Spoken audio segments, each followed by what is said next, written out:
right to take issue with that. 50 people working here when the plant opens in September 1999. Up next, a look back at the history of DJ Composites, the company at the center of Gander's massive lockout. Yes, a ribbon got cut.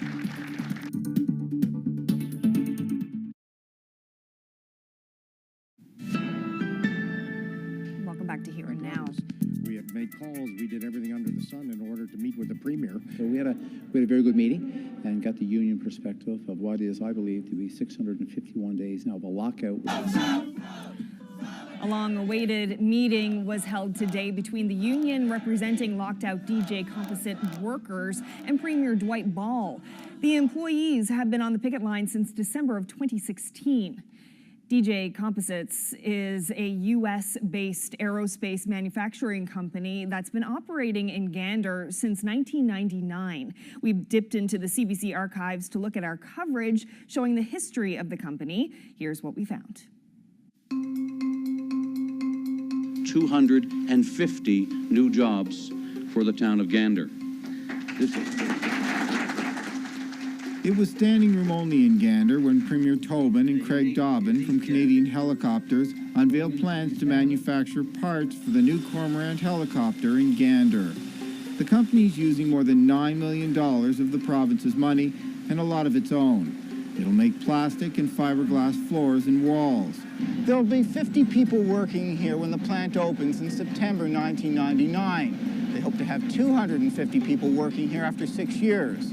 If they meet those numbers, they won't have to pay any money back to the province, and there'll be tax concessions from the province and maybe the town. Land bonding and composites officially open. This is about to become a working, state-of-the-art plant to make parts for aircraft.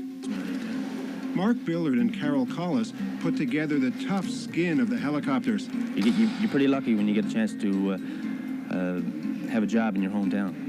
Not only were there problems in how the money was approved, John Noseworthy says there were problems in how the money was spent. Of the $9.5 million the government invested, he can only account for about $6 million.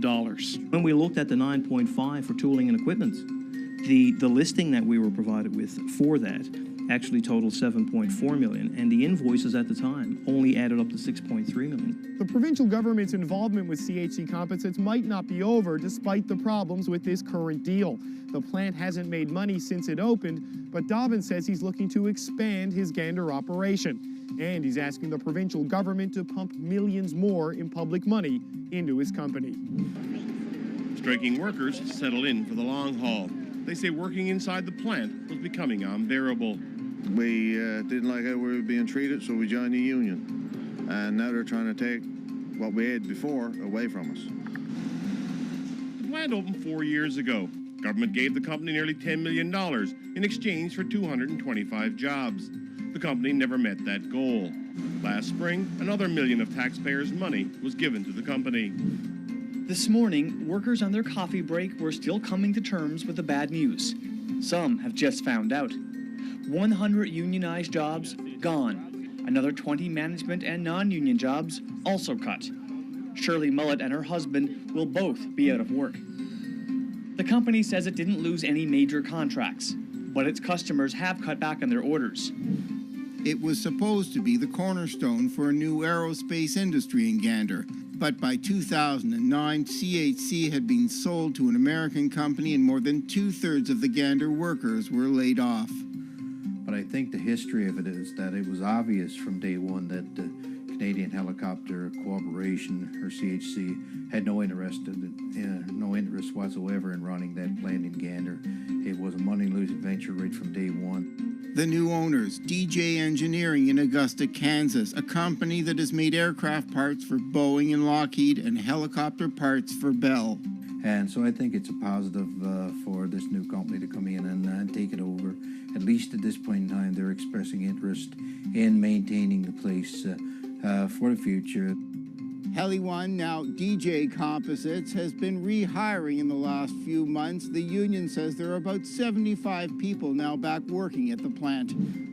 I've been working there for 15 years, and I think what was offered to us really is just a joke for this day and age, and for the wage that I think that we should be getting in this industry that we're working at.